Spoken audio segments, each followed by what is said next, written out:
સાથીઓ, હું રત્ના ઓરા મારા YouTube ચેનલ જાણવા જોગમાં આપ સૌનું ખૂબ ખૂબ સ્વાગત છે.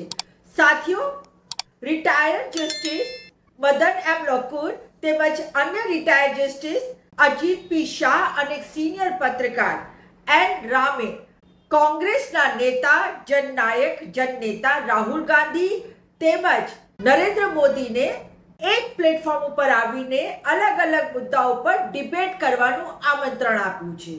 હવે જે કોંગ્રેસના નેતા છે, કોંગ્રેસના પૂર્વ અધ્યક્ષ પણ છે, તેઓએ લેખિતમાં સ્વીકાર્યું છે અને તેઓએ પોતાના લેટર પેડ ઉપર જે જવાબ આપ્યો છે એ હું આપને વાંચીને સંભળાવું છું.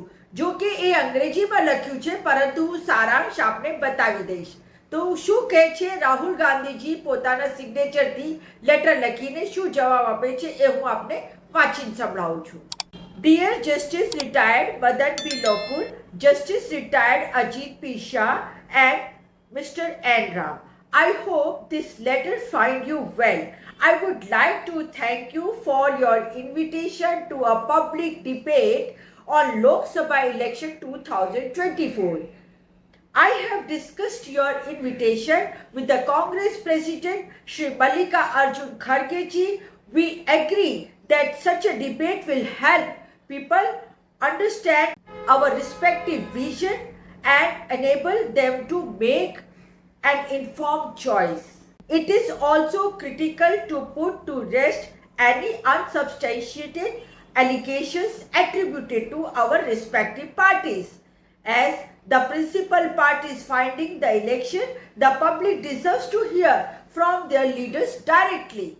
Accordingly, either myself or the Congress President would be pleased to participate in such debate. Please do let us know if and when the Prime Minister agrees to participate, following which can discuss the details and format of the debate. Thank you once again for your invite. I look forward to participate in a productive and historical debate. તો અહીંયા રાહુલ ગાંધીજીએ આ પત્ર લખીને એમને thanks કર્યું છે કે આ એક બહુ સરસ રીતે આપણે મુદ્દા ઉઠાવ્યો છે કે બી કોમન પ્લેટફોર્મ ઉપર બંને મેઇન પાર્ટીઓના નેતાઓ આવવા જોઈએ. એમાં પોતે પણ એમણે સ્વીકાર્યું છે અને પોતાના બિહાવ ઉપર એટલે કે કોંગ્રેસના બિહાવ ઉપર કોંગ્રેસના રાષ્ટ્રીય પ્રમુખ મલ્લિકાર્જુન ખડગે પણ આવી શકે છે. અને બીજી બાજુ તેઓ કહ્યું છે કે જો નરેન્દ્ર મોદીજી તૈયાર હોય તો અમે પણ કોઈ પણ પ્લેટફોર્મ ગમે તે પ્લેટફોર્મ તમે ચૂઝ કરો, અમે એ પ્લેટફોર્મ ઉપર ડિબેટ કરવા દરેક મુદ્દા ઉપર તૈયાર છીએ. તો સાથીઓ, રાહુલ ગાંધીજીએ પોતાના એક પ્રશ્નના જવાબમાં પણ સહમતિ બતાવી છે કે તેઓ 100% તૈયાર છે, રેડી છે. જુઓ આ વિડીયો ક્લિપમાં રાહુલ ગાંધીજી શું જવાબ આપે છે. सवाल आपसे ये है कि जस्टिस मदन बी लोकुर और मीडिया के काफ़ी सारे साथियों ने आपको प्रधानमंत्री जी के साथ 1-to-1 डिबेट के लिए आमंत्रित किया है, तो ये न्योता स्वीकार करते हैं? मैं 100% किसी से भी डिबेट करने को तैयार हूं, प्रधानमंत्री से. हेलो. मगर मैं प्रधानमंत्री को जानता हूं, प्रधानमंत्री मुझसे डिबेट नहीं करेंगे. તો સાથીઓ, જો નરેન્દ્ર મોદીજી આ ડિબેટને સ્વીકારી કરી લે તો આ દેશ માટે એક નવું ઇતિહાસ રચી જશે. કારણ કે આજ સુધી આવા ડિબેટ ઉપર ક્યારેય કોઈક નેતાઓ ભેગા થયા નથી કે પોતાની એક પ્લેટફોર્મ ઉપર રજૂઆત કરી નથી.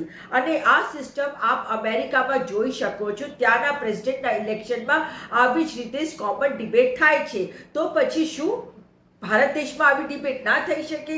અને પબ્લિકને પોતે પોતાનો નિર્ણય કરવાનો અધિકાર આપો કે બી ડિબેટ સાંભળીને નક્કી કરશે કે તેમને કયા નેતા ઉપર ભરોસો બેસે છે અને કયા નેતાને એ ભવિષ્યમાં પોતાનું સત્તાનું સુકાન આપવા માંગે છે.